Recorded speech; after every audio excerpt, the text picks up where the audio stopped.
일단 네가 성경 그렇게 말씀해 주셔가지고 성경을 이제 다시 읽기 시작했습니다. 여러분 모든 게 있잖아요. 뭔가 뭐 되는 게 없다 싶을 때 있잖아요. 기운이 쫙쫙 빠지고 그때 성경 보시면 됩니다.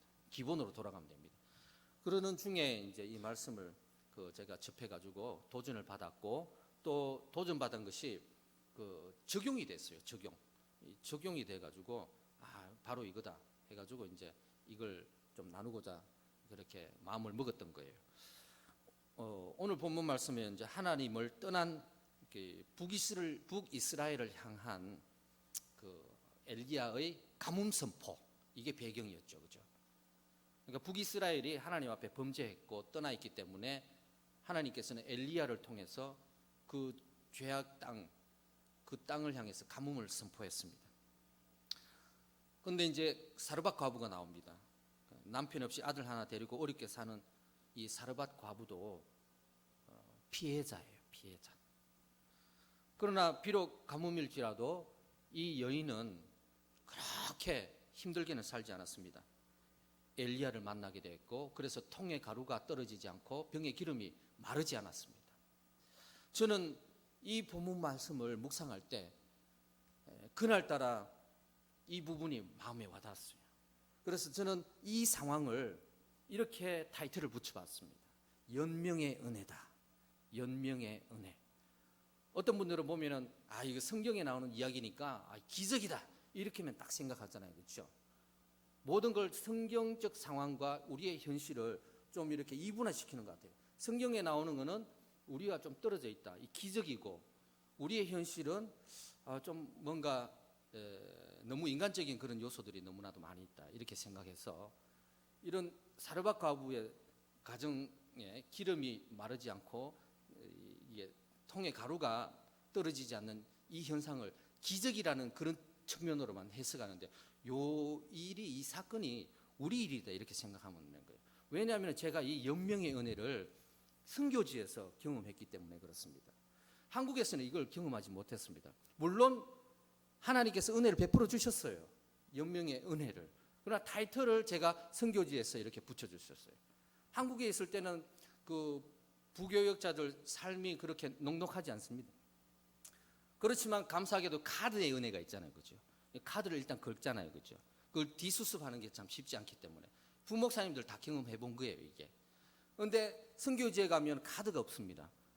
그러니까 죽을 지경인 거예요. 그렇지만 하나님의 은혜로 굶지 않고 그렇게 선교지에서 살아왔다는 거예요. 제가 처음에 파송받아 나갈 때 2011년 11월 달에 파송받아 나갈 때에 파송교회가 우리 교단의 반야월에 있는 작은 교회였어요. 그 교회 김용우 목사님이 저를 불쌍히 여겨주셔가지고 너는 파송교회도 혹시 나가나 이래가지고 파송을 시켜주셨습니다. 그런데 아시다시피 교회가 너무 어려운 거예요. 그래서 3년 만에 해지가 됐습니다. 선교사 해지가 됐어요. 그래서 너무 어렵게 살았어요. 근근히 살았습니다. 저는 이것을 연명이라고 표현합니다. 연명의 은혜 가운데 살았다는 것입니다. 제 사역도 마찬가지였어요.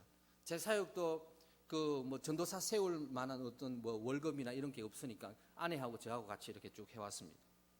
그리고 거리도 사역지는 시골이고 32km 떨어져 있고 제 주거지는 프놈펜 시내였습니다. 그렇기 때문에 매일 갈 수는 없었어요. 주일 예배 한 번 드리고 주중에 한 2번 가서 마을 전도하고, 그렇게 하다 보니까 이 뼛속까지 불교인 사람들이 어떻게 이 복음으로 변화되는 역사가 있겠습니까? 없다는 거지. 그래서 전도할 때는 그 복음의 씨가 그냥 뿌리는 데 의미가 있는 것입니다. 그러니까 이 사역 자체도 그냥 연명의 은혜 가운데 살아왔다라는 것입니다. 하지만 오늘 성경 본문 말씀에 보면은 이 사르밧 과부에게 있어서는 이 연명의 은혜를 넘어서 회복과 치유의 더 큰 은혜를 주신다는 거예요. 근데 그 시작이 어떻게 됩니까? 그것은 아들이 죽었다는 거예요. 그 아들이 죽은 것은 그 사르밧 과부에게 있어서는 큰 충격이었다는 것입니다. 그런데 오히려 그 충격과 큰 아픔이 그에게는 기회가 됐다는 것입니다. 아들이 죽자 그 여인이 엘리야에게 얼토당토하는 말을 하고 있습니다. 그 여인에게 있어서 엘리야는 어떤 존재입니까? 막 굶어 죽기 직전까지 갔을 때에 이 엘리야를 만나서 통에 가루가 마르지 않고 병에 기름이 떨어지지 않았습니다. 그렇죠? 이것은 은인이라는 것입니다. 그리고 하나님의 종입니다.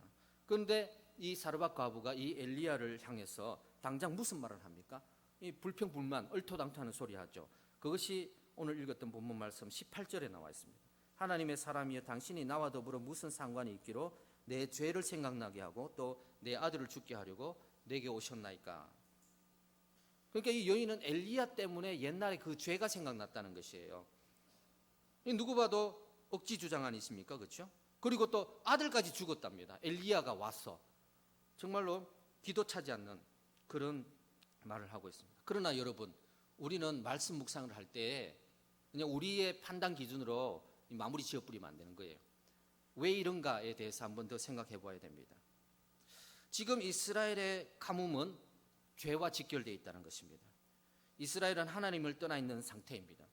그래서 하나님께서는 엘리야를 통해서 각성하고 회개하라고 가뭄을 그 나라에 주신다는 거예요. 그렇다면 그 민족 중에 한 사람인 이 사르밧 과부, 어떻게 보면 보잘것없는 여인이지 않습니까? 그렇죠? 이 여인이 성경에 등장하는 거예요. 뭐 다윗이 성경에 등장하면은 우리는 당연히 다윗이니까 성경에는 최소한 나와 주셔야 된다. 아브라함도 그렇고 모세도 그렇고 당연히 성경에 나오셔야 되잖아요. 그렇죠? 그분들은 훌륭하신 분이고 대단하신 분이니까.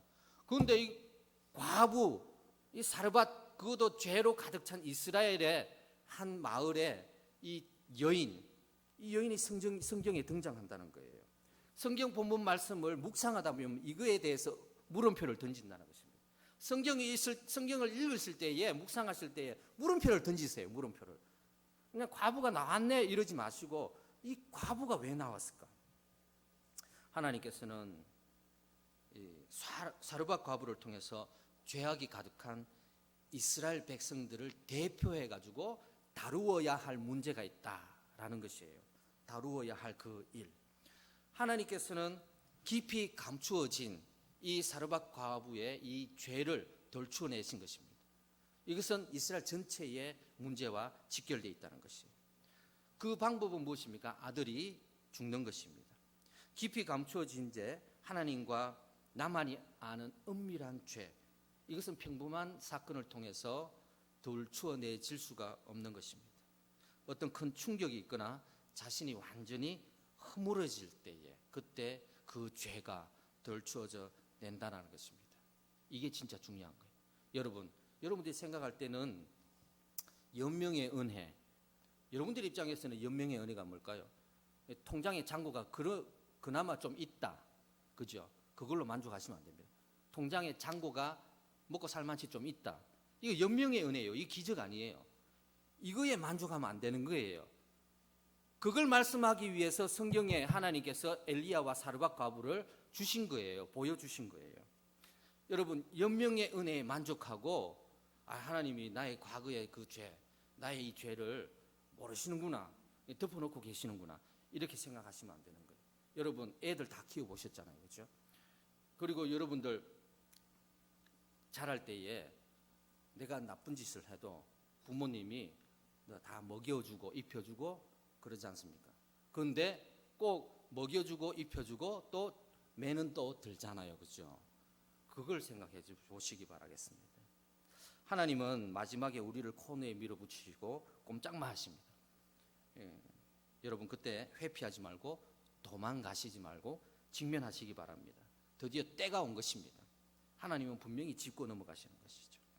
하나님이 이 죄를 생각나게 하신 것은 죄책감을 여러분들에게 막 이렇게 씌워가지고 중압감을 들게 하기 위해서 그런 것이 아니다라는 것을 꼭 기억하시기 바랍니다. 오히려 죄에서 자유를 얻게 하기 위해서 그렇게 하신다라는 것입니다. 여러분, 사르밧 과부의 나중을 생각하십시오. 아들이 죽었다라는 것, 그리고 그 옛죄가 생각났다는 그것만 생각하지 마시고 사르밧 과부의 그 끝 이야기를 한번 생각해 보시기 바랍니다. 어떻게 됩니까? 그 아들이 살잖아요. 엘리야가 살려줍니다. 물론 하나님이 엘리야를 통해서 이 죽은 아들을 살려주셨습니다. 그런데 이 엘리야가 무슨 얘기를 합니까? 사르밧 과부가 엘리야를 향해서 무슨 얘기를 하냐면은 당신은 하나님의 사람이다. 비로소 그 이야기를 합니다. 아니, 몰랐나? 알았죠. 처음부터 엘리야가 하나님의 종이라는 걸 알았습니다. 그런데 마지막에 아들이 딱 살아나니까 당신은 하나님의 사람이다. 이렇게 24절입니다. 24절. 어디 있냐고 막 찾아서 헤매지 마시고 제가 가르쳐 드릴게요. 24절에 보면 나와 있어요. 예, 하나님의 사람이다라고 이렇게 딱 이렇게 시인을 하는 거예요. 그리고 엘리야 당신의 입에 있는 말씀이 하나님의 진실한 말씀이다. 이렇게 고백을 하는 거예요. 이게 뭔 줄 아세요? 이게 완전한 치유와 회복이라는 것이에요. 완전한 치유와 회복. 이게 진짜 중요한 거예요. 그렇다면 곰곰이 생각해 보십시다. 우리가 이런 회복과 치유 그리고 이런 하나님의 풍성한 은혜를 경험하기 위해서 사르밧 과부처럼 내 아들이 죽어야 되나? 그건 아니라는 거예요. 이 부분에 있어서 제가 말씀을 묵상을 해서 생각이 바뀐 부분이 있습니다. 저는 이 말씀을 처음에 묵상할 때에 이 담임 목회자로서 그죠? 저쪽 깜봉스프 예수교회 그리고 또 깜봉스프 반석교회 담임 목사잖아요, 그죠? 담임 목사로서 이게 부담감이 팍 오는 거예요. 왜 이 말씀이 부담감이 처음에 오느냐? 처음에 읽을 때 읽고 싶은 그런 내용이 아니었어요. 왜냐? 엘리야는 죽은 아들도 살려줬다. 그래서 이 사르밧 과부로부터 인정을 받았잖아요, 그죠? 당신은 하나님의 사람이고 당신 입에 있는 하나님의 말씀은 진실하다고 이렇게 고백하잖아요. 그러니까 엘리야는 인정을 받았다 이거죠. 이런 원리로 생각하니까 그러면은 나는 아까 우리 사진에 보셨잖아요, 그죠? 저는 어지간하면은 예배 후에 사람들 어른들 앉혀놓고 또 이렇게 안수기도 해주잖아요, 그죠? 저는 안수기도 하는데 뭐 죽은 사람이 살아나지는 않아도 됩니다. 근데 최소한 어떤 병든 자가 일어나면 참 좋잖아요, 그죠? 그런 일이 없는 거예요. 그러니까 그런 상황 속에서 이 본문 말씀을 읽으니까 부담이 막 되는 거예요. 담임 목사로서 좀 성도들한테 인정을 받겠다는데 왜 하나님이 안 도와주시냐고요. 이렇게 막 생각을 했다는 거예요. 이해하시겠습니까, 제 마음을? 예. 선교사가 나름 선교 열심히 하는데 좀 기적도 일어나고 병자도 일어나고 이렇게 하면 얼마나 좋습니까, 그죠? 백선교사 역시 하나님의 종이다. 이러면 그 지역에 7개 마을 4,000명 사람들이 다 예수 믿을 거 아닙니까, 그렇죠? 그러면 막 그 한국 교회 막 이렇게 와서 이렇게 함께 선교 보고 하면은 막 뜨겁게 일어나잖아요, 그죠? 저는 그걸 기대하고 그걸 바랬는데 그게 안 되는 거예요. 그런데 더 힘들게 엘리야는 그걸 하는 거예요. 비교가 되잖아요. 그러니까 내가 얼마나 다운되겠습니까? 성경 말씀을 읽으면 읽을수록 더 힘들어지는 거예요. 근데 말씀 묵상을 제대로 안 해서 그래요. 이 본문 말씀은 엘리야가 인정받았다. 이게 그 초점이 아닌 거예요. 그게 초점이 아닌 거예요. 아전 인수격으로 성경을 읽다 보니까 자꾸 엘리야하고 비교해가지고 엘리야는 인정받는데 나는 인정도 못 받고 그래야 되는 거예요. 이 성경 본문 말씀에 진의를 찾으면 된다는 거예요. 말씀 묵상의 능력은 하나님의 능력을 깨닫고 또 생각을 바꿔줍니다. 그리고 말씀 묵상을 하면 그것이 생활 속에 적용이 된다는 거예요. 여러분, 우리가 살아가다 보면 여러 가지 상황들을 많이 만나게 됩니다. 그렇죠? 그 많은 상황들을 만날 때마다 우리는 본능적으로 그리스도인들은 이거 하나님 뜻이 뭘까? 이런 생각을 많이 하잖아요. 그죠? 근데 생각을 많이 하다 보면은 자기 해석으로 막 해요. 아마 이거는 이렇게 하기 위해서 하나님이 나에게 주신 것일 거야. 아니야, 그게 아니고 어떤 집사님은 말씀하시는데 이거는 이렇게 하기 위해서 하나님이 나에게 이런 걸 해주셨을 거야. 이런 여러 가지 생각들이 많이 듭니다. 그렇죠? 그러다 보면은 아주 쉽게 해석할 수 있는 문제도 막 이리 생각했다가 저리 생각했다가 막 왔다 갔다 하다 보면은 정신이 없는 거예요. 그러다 보니까 신앙생활이 어려운 거예요. 저도 다 경험해봤습니다. 목사라고 뭐 다르냐? 똑같습니다. 그러나 말씀을 묵상한 사람은 자신이 묵상한 말씀대로 적용을 할 수 있다는 거예요. 적용, 묵상과 적용. 이것이 일상생활 속에서 하나님과의 교제입니다. 사르밧 과부에게 있어서 죽은 아들, 이것이 그렇다면 우리의 일상생활 속에서 무엇일까요? 가장 소중한 것에 대한 박탈, 가장 소중한 것에 대한 박탈인 것입니다. 자녀가 죽어봤습니까? 그 심정 아무도 모릅니다. 그 박탈감은 엄청난 거죠. 저는 이 엘리야 묵상을 하고 나서 나의 가장 소중한 그것이 박탈되는 것을 경험해 봤습니다. 지금부터 하는 말씀이 적용입니다. 적용. 이 사건이 있었습니다. 그 사건이 언제냐면은 올해 6월 초에 제가 주일날 예배를 마치고 다시 이제 집으로 푸놈펜으로 돌아와야 되거든요. 돌아오는데 딱 나와가지고 한 100m 정도 전진했을 때에 마을 아니죠. 여전히 그냥 비포장 흙길입니다. 딱 생각나, 이거 교회에 놔두고 와야 되는데 갖고 온 거예요. 그걸 갖다 주려고 유턴을 하려고 해요. 유턴을 하는 그 순간에 저 멀리서 오토바이가 쫙 오는 거예요. 그래서 이제 누구나 운전하신 분들 아시겠지만 딱 판단이 쓰잖아요. 그죠? 저 정도 거리 같으면 내가 유턴을 하고 좌회전을 하고 해도 되겠다. 이런 판단이 있습니다. 그래서 저는 그 판단 하에 이렇게 좌회전을 했습니다. 그런데 이 오토바이 운전사가 뭐 아무 생각이 없이, 왜냐하면 늘 다니던 길이니까요. 아무 생각 없이 계속 막 쫙 오는 거예요. 그러더만 그제서야 거의 뭐 제 차 바로 앞에서 저를 발견하고 브레이크를 잡았는데 흙길에 그냥 당연히 미끄러지죠. 그래서 부딪혔습니다. 저는 이제 내려서 확인하고 보험회사 전화했습니다. 보험회사 전화를 해서 불렀어요. 불렀는데 이 푸놈펜에서 저희 마을까지 오기가 시간이 걸리거든요. 그러니까 1시간 이상 기다렸습니다. 그러니까 경찰들도 오고 하잖아요. 그죠? 그래서 경찰서에 갔습니다. 경찰서에 갔는데 오토바이 사람들 이야기만 다 듣고 조서를 꾸미고 저는 얘기 한마디도 안 물어봐요. 제가 캄보디아 말 나름 좀 하는데도 불구하고 한마디도 안 물어봐요. 알고 보니까 이 팔이 안으로 굽는 거예요. 그러니까 외국인은 가만히 있고 해서 이제 이 자국민 중심으로 그렇게 조서를 다 꾸며가지고 결국은 제가 피해자고 제가 가해자고 오토바이가 피해자다 이렇게 된 거예요. 그래서 이제 저는 한국 같으면은 차량이 압류가 되고 그리고 또 그 단순 사고고 그죠? 또 보험회사가 와서 이제 처리를 하고 이러면은 그냥 그 다음에 조사 한 번 더 하고 이렇게 이제 마무리 지읍시다 이렇게 하잖아요, 그죠? 근데 캄보디아에는 그게 아니에요. 저보고 차량을 압류하고 그렇게 당신도 집에 가지 말라고 그러네요. 이게 이제 구금이라는 거죠. 구금. 경찰서 구금이 됐습니다. 그래서 저는 당황했죠. 그래서 주일날 초저녁에 대사관에 전화했습니다. 대사관에 전화해서 제 상황을 쭉 설명했어요. 그러니까 대사관이 하는 말이 48시간은 붙들려 있어도 저희도 어쩔 수 없습니다 하고 그냥 끊어버리는 거예요.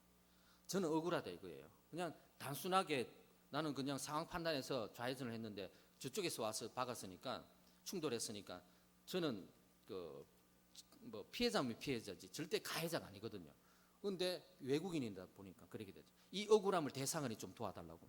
그래도 전혀 도움이 안 됐다는 거예요. 여러분 해외에 나가 보시면요, 우리나라의 수준을 제대로 잘 알 수 있습니다. 아무튼 저는 그 밤을 보내면서 당연히 기도하게 되겠죠. 딱 드는 생각이 하나님께서 나를 위해서 이 사건이 일어나지 않았나라는 그런 생각이 들었습니다. 왜냐? 첫째, 말씀 묵상, 얼마 전에 말씀 묵상했던 그 엘리야 사르밧 과부 이야기가 확 떠오르는 거예요. 둘째, 경찰서 구금으로 인해 가지고 자유가 박탈되니까 정말 힘들었어요. 비교는 안 되겠지만 사르밧 여인의 아들이 죽었을 때 그 상실감의 스트레스, 그래서 충분히 공감했습니다. 여러분, 이 외국에서 경찰서에 구금되면요 스트레스가 엄청나게 많아요. 왜냐하면은 이 공이 어디로 튈 줄 모르면 이게 사람이 상당히 당황되잖아요, 그죠? 여러분들 공이 요렇게 와서 요렇게 가면은 누구나 이 공이니까 이 판단이 쓰잖아요, 그죠?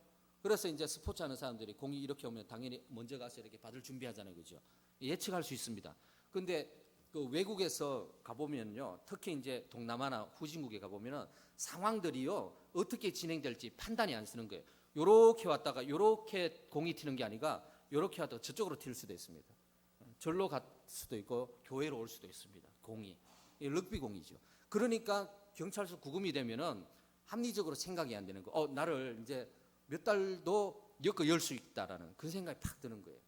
그러니까 엄청난 스트레스가 몰려왔다는 것입니다. 그리고 그때에 그 왜 하나님이 나에게 이런 일을 하나님이 나에게 주신 사건이라고 생각나게 된 것은 세 번째 이유. 막 죄가 막 생각났어요. 마치 사르밧 과부처럼. 사르밧 과부가 아들이 죽으니까 옛 죄가 생각난다고 엘리야한테 막 얼토당토하는 소리를 하잖아요, 그죠? 그런데 그게 얼토당토하는 소리가 아니라 진짜예요. 저도 거기 경찰서 2박 3일 동안 있는 동안에 제가 선교사로 있으면서 그 들었던 생각들이 선교사로 있으면서 막 이게 하나님 앞에 범죄했던 그런 것들이 막 생각이 나는 거예요. 마치 사르밧 과부처럼. 선교사가 가장 큰 죄가 뭘까요? 그 민족을 사랑하지 않는 것, 그 민족을 싫어하는 것, 그 민족을 저주하는 것. 이게 선교사가 가장 나쁜 죄입니다. 저도 원래는 나쁜 놈이 아니었습니다. 처음에 2011년도에 갈 때는 잘해보겠다고 했어요. 나 캄보디아를 품고 캄보디아를 사랑해야 되겠다, 이렇게 결단하고 갔지 않습니까? 애들 눈망울이 반짝반짝 거리는데 막 열정이 막 타오르는 거죠. 선교 열정이. 근데 가서 한 몇 년 한번 살아보세요. 몇 년까지 필요 없습니다. 한 몇 달만 한번 살아보세요. 동원교에서 파송한 우리 이문식 목사 선교사님하고 또 이정규 선교사님 계시잖아요, 그죠? 그분들은 오셔가지고 그냥 점잖게 하시잖아요, 그죠? 저는 기질상 점잖게 못해요. 있는 그대로 다 말씀드리잖아요, 그죠? 그분들은 그냥 힘들었습니다, 이렇게 표현할 수 있지만, 사실 선교사들 100%가 그 민족을 온전히 사랑할 수 있느냐? 절대로 못 사랑합니다, 여러분. 한번 살아보세요. 안 살아보셨으면 말씀을 하지 마세요. 몇 달만 가서 한번 딱 살아보세요. 진짜 만정이 떨어지지. 그러다 보니까 제 입에서 이게 나도 모르게 이게 나오는 거예요. 미움이 나오고 또 저주가 나오고, 너가 이 땅으로 사니까 이 모양으로 살 수밖에 없다고, 이런 식으로 막 내 속에서 나오는 거예요. 그래서 경찰서 2박 3일 동안 있는 동안에 제가 할 수 있는 것은 뭡니까? 기도밖에 없었던 거죠. 기도는 단순 간절 반복, 단순 간절히 반복적으로 그렇게 기도했습니다. 주로 회개 기도했습니다. 하나님 살려주세요, 저 죄 많이 지었습니다. 회개 기도를 많이 했습니다. 경찰서 2박 3일을 마치고 나서 그 3일째 판사를 만났습니다. 판사를 만나서 이제 신문을 받았죠. 그리고 이제 나와서 밖에서 결과를 기다렸습니다. 그 결과를 기다리는데 2006년도에 불렀던 찬양이 생각나는 거예요. 제가 2006년도에 왜 그 찬양을 불렀는지 기억이 딱 나는 이유가 있습니다. 왜냐하면 2006년도에 있었던 그 교회만 유독 이 찬양을 잘 불렀어요. 딴 교회는 이 찬양 부르는 거 전혀 못 들어봤습니다. 성령 하나님 나를 만지소서, 상하고 깨어져 지친 나를 새롭게 하소서, 성령의 바람 시들은 내 영 살리소서, 임하소서. 성령 하나님이시여 지금 이곳에 임하소서, 바람처럼 불처럼 성령이여 임하소서. 이 찬양인데요, 잘 모르시죠? 2006년도에 그 교회만 불렀다니까요. 2006년도에 불렀던 그 찬양이 2019년 6월 달에 그 법정에서 나왔을 때 갑자기 딱 떠오르는 거예요. 이 성령이 임한 거예요. 막 소름이 팍 돋으면서 성령의 임재가 막 느껴지고, 이 찬양을 부를 때에 막 뜨거운 눈물이 막 쏟아지는 거예요. 성령님께서는 제가 선교사로 있을 때에 캄보디아에 살면서 쌓여진 찌꺼기 같은 그 나쁜 감정들, 그걸 다 태워주시고 그것을 깨끗이 씻어주는 그런 느낌이 그날 6월 4일 그날에 법정을 나온 그 자리에서 저에게 은혜를 베풀어 주셨다는 것입니다. 이틀 밤 동안 죄가 쭉 나열되면서 회개와 낮아짐과 죽음을 경험했다면 마지막에 완전한 회복을 경험하게 됐습니다. 사르밧 과부가 죽었다가 살아난 아들을 돌려받으면서 엘리야를 향해서 비로소 하나님의 사람이라고, 또 하나님의 말씀, 당신 입에 있는 하나님의 말씀이 진짜로 진실하다고 그렇게 온전하게 고백을 했지 않습니까? 사르밧 과부가. 여러분, 하나님은 분명히 살아계십니다. 확신에 찬 고백을 하실 수 있는 그런 회복의 은혜가 여러분들에게도 있기를 주님의 이름으로 축복합니다. 저에게 일어난 모든 상황과 사건 속에 하나님의 목적과 뜻이 어디 있는지 그것을 정말 간절하게 생각하면서 하나님 앞에 기도하다 보면 평소에 우리가 익히 알고 있던 그 성경의 내용도 새롭게 다가와요. 제가 그 받은 은혜가 쭉 이어졌습니다. 그래서 2박 3일 그 판사 마치고 나서 2박 3일 마치고 나서 판사를 만나고 집에 나왔습니다. 집에 나와서 괜히 요나스가 읽고 싶더라고요. 요나스를 읽었는데 요나가 제 마음이더라고요. 요나가 물고기 뱃속에 있었지 않습니까? 그때 자기 자신의 그 상황을 표현하기를 요나스 2장 2절에 내가 스올의 뱃속에서 부르짖었더니 스올의 뱃속에서 부르짖었더니 스올이 지옥이지 않습니까? 저는 경찰서에 있는 동안에 이 지옥이 이런 거구나 그걸 경험했어요. 요나스 2장 5절에 물이 나를 영혼까지 둘러싸오며 깊음이 나를 에워싸고 그 상황이 있잖아요. 경찰서에 있으면서 암담하고 어떻게 될지 모르는 예측 불허의 그 상황, 집에 가라고 언제 허락해 줄지 절대로 예측할 수 없는 그런 상황이 있잖아요. 그런 상황이 마치 저를 있잖아요. 이 요나가 스올에 있는 것처럼 또 물이 내 영혼을 둘러싸고 깊음이 나를 이렇게 에워싸고 있는 듯한 이 내 영혼의 이 중압감을 제가 거기서 경험했다는 것입니다. 또 암담한 요나에게도 희망이 있었습니다. 요나서 2장 7절에 보면은 내 영혼이 내 속에서 피곤할 때에 내가 여호와를 생각하였더니 내 기도가 주께 이르렀사오며 주의 성전에 미쳤나이다. 그 상황임에도 불구하고 요나가 간절히 기도했을 때에 내 기도가 주께 이르렀다 이렇게 이야기하죠. 저도 거기서 간절히 기도할 때에 하나님께서 내 기도를 들으신다는 게 막 느껴졌습니다. 밖에서는 누가 기도했습니까? 제 가족이 기도했습니다. 저희 아내는 울면서 기도했습니다. 하나님, 저희들 의지가지 없는 우리를 불쌍히 여겨달라고.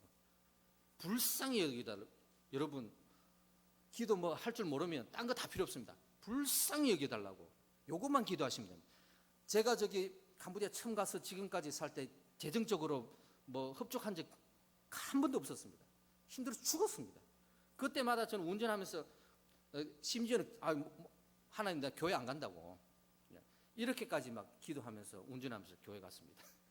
교회 가면서 기도는 하나님 불쌍히 해달라고, 나를 좀 불쌍히 해달라고 그 기도를 계속 했습니다. 그러다 보니까 저희 아들도 제가 경찰서에 있을 때 울면서 하나님 의지가지 없는 밤잠을 못 자고 의지가지 없는 저희들 불쌍히 해달라고 그렇게 기도해요. 우리 막내딸 세린이도 기도했잖아요. 우리 세린이는 하나님 아빠에게 천사를 보내주세요. 천사가 왔을까요? 안 왔을까요? 왔습니다. 왔으니까 제가 이 말씀을 드리죠. 제 옆에 그 2박 3일 동안 밀착 수행을 누가 했냐면 우리 교회 성도가 했습니다. 그런데 왜 특별하냐? 캄보디아 사람들 스타일은 목사님 경찰서 계시네요. 다음에 봅시다 이러고 이러고 그냥 가는 스타일이 캄보디아 스타일입니다. 제가 만난 사람들이 그랬어요. 그런데 이 성도는 30대 중반 남자인데 이 짠타는 목사님 옆에 계속 있는 거예요. 경찰이 가락해도 늘 동행해 줬습니다. 그리고 변론을 계속 했습니다. 실제로 목사님이 그게 아니었고요 이러면서 계속 변론을 해줬습니다. 그리고 또 캄보디아인 사람 중에 저하고 가깝게 지내는 사람이 있어요. 그 사람한테 제가 전화를 했습니다. 이러니까 좀 도와달라고 하니까 이 친구가 그 다음날 그 판사 법정에 스리스타 두 사람을 데리고 온 거예요. 스리스타 두 사람을 데리고 와가지고 이 스리스타 두 사람이 이 한국인은 캄보디아를 도와주러 왔다고 좀 잘 좀 봐달라고 그런 식으로 이제 얘기를 잘 해줬습니다. 얘기 잘 해가지고 벌금 받았습니다. 아니면 이렇게 됐을 텐데.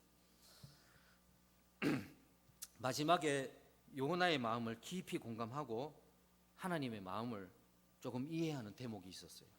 그게 뭐냐면은 잘 아시다시피 요나가 이제 뱃속에서 나왔잖아요. 물고기 뱃속에서.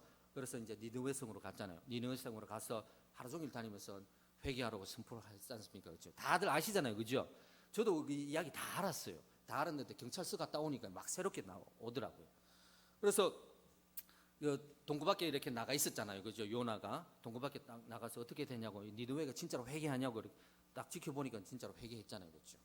그 장면이 어떻게 나오냐면은 요나서 4장 9절에 보면 쭉 나옵니다. 하나님이 요나에게 이르되 네가 이 박넝쿨로 말미암아 성내는 것이 어찌 옳으냐 하시니 그가 대답하되 내가 성내어 죽기까지 할지라도 옳으니이다.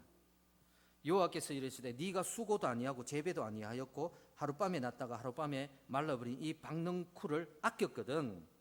하물며 이 큰 성읍 니느웨에는 좌우를 분별하지 못하는 자가 12만 명이요 가축도 많이 있나니 내가 어찌 아끼지 아니하겠느냐, 이렇게 말씀합니다.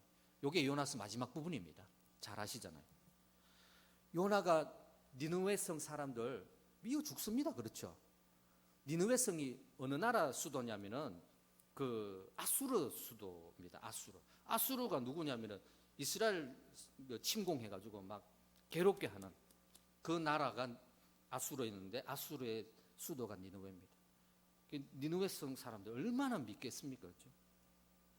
그런데 하나님께서 요나에게 하시는 말씀이 니느웨 사람을 아낀대요. 저는 이 말씀이 하나님이 캄보디아 사람들을 아낀다 이렇게 들리는 거예요.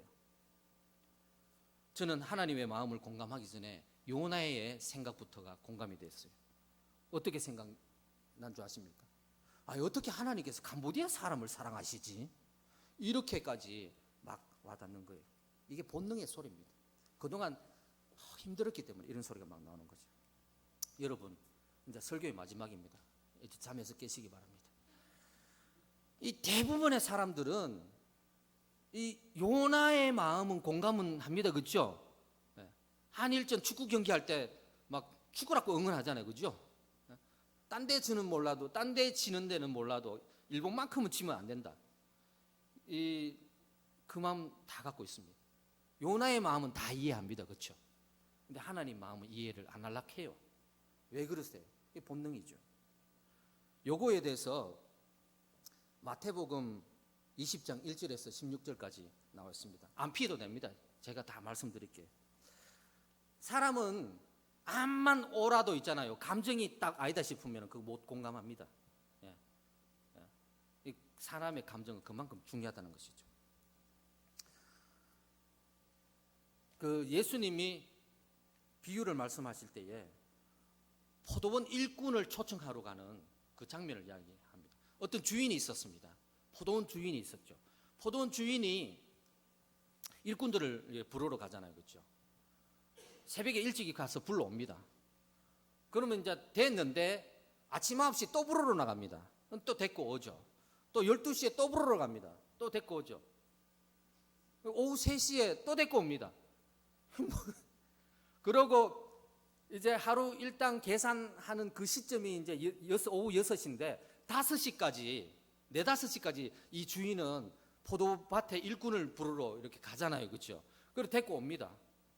이제 마지막에 이제 6시 돼 가지고 임금을 다 이렇게 일당을 나눠주잖아요. 그죠? 근데 새벽같이 왔던 그 사람이 이렇게 가만히 보니까 일 거의 종료 직전에 온 사람도 한 데나리온 주고, 오후 3시에 왔던 사람, 12시에 온 사람, 아침 9시에 준 사람 다 같이 똑같이 그렇게 주고, 자기한테도 새벽같이 왔는 자기한테도 그래 똑같이 한 데나리온 주는 거예요. 그러니까 이 새벽같이 온 사람이 막 화가 나잖아요. 그렇죠? 어떻게 저 사람하고 내하고 똑같이 한 데나리온씩 밖에 못 받냐고 막 그렇게 화를 냅니다. 그러니까 포도원 주인이 그러잖아요. 니하고 내하고 약속한 거 그대로 한 데나리온 준다고. 내가 선한데 니 때문에 내가 악해야 되냐고. 내가 선하다라는 것은 누굽니까? 무엇입니까? 오후 6시나 오후 3시나 오후 5시나 데리고 와서 일 잠깐 시키고 그 1데나리온 주는 것. 하나님이 선하시기 때문에 그렇게 주잖아요. 그렇죠? 근데 하나님이 선하신데 우리가 자꾸 비교해 가지고 너무 저 주인 너무 악하다고. 아니, 약속은 한 데나리온 주는 걸 약속했잖아요. 그렇죠? 여기서 문제는 뭡니까? 바로 나의 이기주의적인 생각, 자기 중심적인 생각, 이거를 버리지 않으면은 하나님의 마음을 온전하게 공감할 수가 없다는 것입니다. 여러분, 우리에게는 사명이 있습니다. 사명 없는 사람 손 들어 보십시오. 없습니다. 사명 다 했어요. 그리고 하나님의 일도 우리에게 다 주어지지 않습니까? 그러나 나의 이기주의를 버리지 않으면은 우리는 이 사명을 온전히 받아들일 수가 없다는 것입니다. 왜냐하면은 내 생각의 틀 안에서는 절대로 하나님의 마음을 온전히 받아들일 수가 없다는 것입니다. 그럼 어떻게 해야 됩니까? 오늘의 결론은 말씀을 묵상하자입니다. 말씀을 묵상하시고 그 가운데 적용을 제대로 하시면서 온전히 받아들이시고 치유와 회복의 은혜를 누리시고 하나님의 뜻을 행해 나가시는 충성된 종들이 되시기를 주님의 이름으로 축복합니다. 5분만 더 하겠습니다. 설교는 여기까지 하고 이제 선교 이야기 5분 간단하게 하겠습니다. 아까 사진 쭉 보셨지 않습니까? 근데 사진 마지막에 제가 진짜 중요한 것을 하나 말씀드렸습니다. 그건 무엇이겠습니까? 울타리입니다. 울타리. 울타리가 왜 중요하냐면은 선교사가 주일 예배 아무리 은혜롭게 막 열심히 하고 해도 딱 나오잖아요. 그죠? 나오면 이 성도들은 다시 집으로 돌아가면은 그 가족들이 있고 친인척들이 있고 이웃들이 있습니다. 이 사람들이 다 누구죠? 불교 문화권. 그러니까 이게 잔소리를 하는 거죠. 니 왜 교회 갔냐? 너 예수 믿냐? 너 세례 받았냐? 그러면 안 된다. 우리 집안이 어떤 집안인데 이런 식으로 하니까 이게 위축이 돼버리는 것이죠. 그러다 보니까 당연히 평일에는 절에도 가고 제사도 지내고 할 거 다 한다는 거죠. 캄보디아 사람들은요 담대하게 뭐 하는 거 별로 없습니다. 이 상황 봐서 이렇게 그냥 휩쓸려서 쭉 가버립니다. 그러니까 그 주일 예배 때마다 그냥 이제 똑같이 다람쥐 쳇바퀴 돌듯이 그런 그 성도의 현실이라는 것입니다. 그래서 제가 그들의 울타리가 되어줘야 된다는 것이죠. 어떻게 해요? 저렇게 하면 됩니다. 제가 들어가서 살면 됩니다. 그래서 선교센터를 짓는 것이죠. 선교센터를 짓어서 제가 들어가서 살고 그 평소에는 그 사람들의 바람막이가 되어줘야 되는 것이죠. 자주 오게 하고 성경 공부 같이 하고 기도회 같이 하고 한국 교회에 아름다운 교회 전통들이 많이 있잖아요. 그죠? 새벽 기도, 뭐 수요 예배, 금요 철야, 또 뭐 구역 예배 뭐 이런 여러 가지가 많잖아요. 그죠? 그 제대로 하는 선교지 거의 없습니다. 근데 저는 선교센터를 건축하고 그곳에 들어가서 살면서 하고 싶다는 것이에요. 근데 다 때가 있는 것 같아요. 처음부터 그렇게 하면 안 되는 거예요. 왜냐? 의욕이 없으면요. 너 왜 이렇게 막 하냐고 막 이렇게 하잖아요. 특히 저는 합신 사람이잖아요. 합신 사람의 특징이 뭔지 합신의 세 가지 정신 아세요? 바른 신학, 바른 생활, 바른 교회. 그죠? 요게 약간 삐딱선 타면 어떻게 되는 줄 알아요? 지적질입니다. 지적질. 너 바르게 하냐? 그래서 제가 합신맨인데 처음에 의욕이 불타가지고 막 할 때 성도들 만나면 너 왜 그거 하냐고 막 이렇게 지적질 막 하고 이러면 성도들 삐져가 다 안 나옵니다. 그러니까 왜 때가 됐냐면 이제 뭔가 좀 안다 이거예요. 이제 뭔가 성교는 그냥 무턱대고 막 하는 게 아니구나. 그리고 두 번째 우리 자녀들이 이제 3년만 있으면 다 대학 다 갑니다. 그래서 이제 건축이 예를 들어서 이제 내년에 완공이 되면 저 혼자라도 들어가서 일주일에 3박 4일 정도 있다가 아이들이 다 나가고 3년 후에는 저희 부부가 들어가서 거기에 있어서 7개 마을 4,000명 대상으로 그렇게 아름다운 한국교회 전통을 그대로 물려주기 위해서 그렇게 하고 싶다는 거예요. 지금까지는 목사님이 꼭 손님 같았어요. 주일 예배 드리고 나서 주중에 한 2번 와가지고 전도하고 까자주고 파스 발라주고 안수기도 해주고 집에 가고. 그러나 저는 같이 사는 우리 목사님으로 살고 싶다는 것이죠. 그것을 위해서 이제 첫 발걸음 뛰었습니다. 예전부터 그래 소망이 있었어요. 왜 첫 발걸음 뛰었냐면은 제가 이제 파송교회가 올해 1월달 그렇게 막 힘들고 어려울 때 하나님 불쌍히 여겨달라고 하나님 불쌍히 여겨달라고 그렇게 기도하니까 진짜 불쌍히 여겨주셔가지고 올해 1월달에 파송교회가 생겼습니다. 부산 호산나 교회. 부산 호산나 교회 그 성도님들이 3년 연속으로 와가지고 이렇게 그 봉사활동을 하시면서 진짜 불쌍한 거예요 우리가. 그러니까 호산나 교회가 아유 자 좀 살려줘야 되겠다 싶어가지고 파송교회도 없는데 파송 시켜주셨어요. 그래서 이제 1월달에 파송 예배를 드렸고 5월달에 유진수 목사님 담임 목사님이 캄보디아의 그 선교사님들 대상으로 영성 수련을 했습니다. 그때 이제 마침 이때다 싶어가지고 그 유진수 목사님 돈 단독 면담했습니다. 내가 이 모양 저 모양으로 해가지고 이렇게 사역하고 있는데 진짜로 나는 마을에 들어가고 살고 싶다고 집 한 채 좀 지달라고 선교사한테는 제일 좋은데 그냥 집이라도 좀 지달라고 그러면 아 그래요 그러면 알겠습니다 해서 한 40%에 해당되는 제가 생각하는 예산안의 40%에 되는 금액을 그렇게 이제 얼마 전에 보름 전에 이제 송금을 받았습니다. 그래서 첫 발걸음을 띄었다 이렇게 표현합니다. 나머지 60%는 제가 다니면서 이렇게 후원을 받아야 되는 그런 상황입니다. 그래서 생각나시면 기도해 주셔가지고 백선교사의 그 죽어도 소원인 저들과 같이 살고 싶다는 거, 저 안에 들어가서 같이 살면서 한국교회의 이 전통, 아름다운 전통을 물려주자는 것, 이 일에 동참해 주시면 감사하겠습니다. 제가 그 20년 전에 동원교회를 참 눈물을 흘리면서 이제 나가면서 내가 동원교회 다시 올 날이 있겠나 이런 생각이 들었는데, 좋은 선배님 만나고 또 우리 좋으신 장로님들 덕분에 기꺼이 또 허락해 주셔가지고 이렇게 서게 되었습니다. 다시 한번 감사드립니다. 이제 오늘 이후로 저를 백정우이를 한번 더 기억해 주시고 기도하실 때 우리 저희 사역이 잘 될 수 있도록, 그러다가 또 마음에 동함이 있으시면 고민하지 마시고 그냥 결단하시고 오십시오. 여름에, 내년에. 그래서 뭐 풍선 들고 오시고 또 뭐 이런 거 들고 오셔가지고 다 쓰시고 챙겨오지 마시고 또 나가 주시면 잘 쓰겠습니다. 그래서 보내는 선교사로서 함께 해주시면 감사하겠습니다. 기도하시겠습니다. 감사하신 주님, 이 부족한 종이 또 이렇게 귀한 주의 몸된 교회 앞에 설 수 있게 해주셔서 감사합니다. 하나님,